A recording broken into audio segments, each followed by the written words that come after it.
Bonjour, Patrick Feugier, je suis enseignant-chercheur, donc professeur des universités, chirurgien vasculaire aux Hospices civils de Lyon et en même temps directeur régional du collège de chirurgie vasculaire.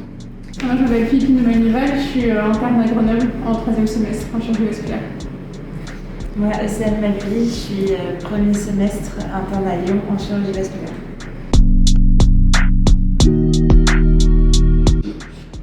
En fin de compte, c'est un projet que l'on a eu il y a à peu près 5 ans à partir de la simulation.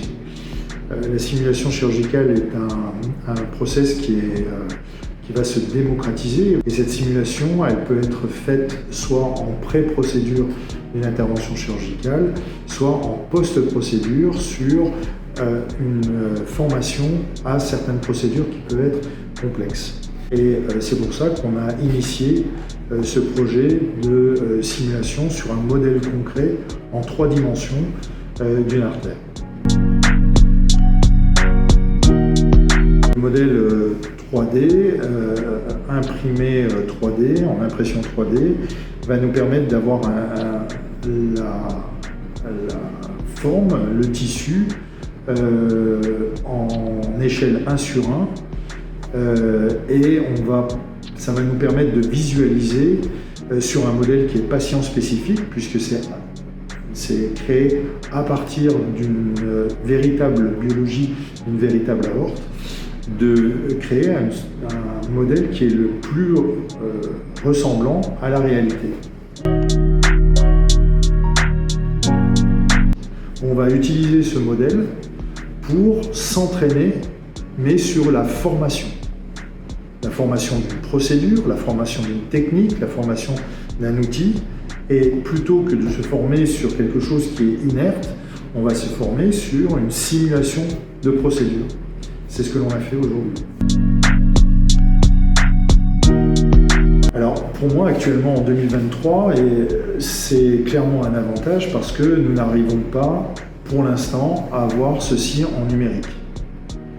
C'est-à-dire que faire la session de simulation que l'on a faite aujourd'hui uniquement en numérique, sur un cas patient spécifique, ce n'est pas permis. Ça arrivera peut-être dans les prochaines années, mais actuellement, nous n'avons pas les moyens pour le réaliser.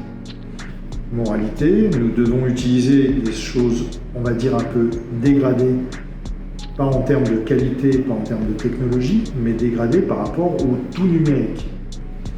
Et cette impression 3D nous permet de réaliser, on va dire, un peu plus simplement, même si ça demande du traitement d'image, de l'impression très particulière et de haute technologie, mais d'avoir des modèles réutilisables en plus dans le temps. Moi, je pense que c'était pas mal du coup d'avoir cette simulation pour réussir justement à appréhender le geste qu'on ne peut pas forcément faire en vrai au bloc opératoire parce que c'est des procédures qui sont compliquées et donc sur lesquelles on n'a pas forcément la main, en tout cas au début de notre internat. Donc c'est bien de faire ça sur simulation pour apprendre à manier le matériel, à avoir en main une sonde d'un vide parce que c'est quelque chose qu'on peut manipuler seulement sur des simulations ou parfois sur cadavre. Par exemple, je l'avais jamais fait non plus sur cadavre, donc ça peut c'est bénéfique pour notre formation. C'est un modèle du coup avec un anévrisme, donc je pense que l'avantage qu'on a, c'est qu'il y a plusieurs modèles différents sur lesquels on peut s'entraîner avec des anatomies différentes.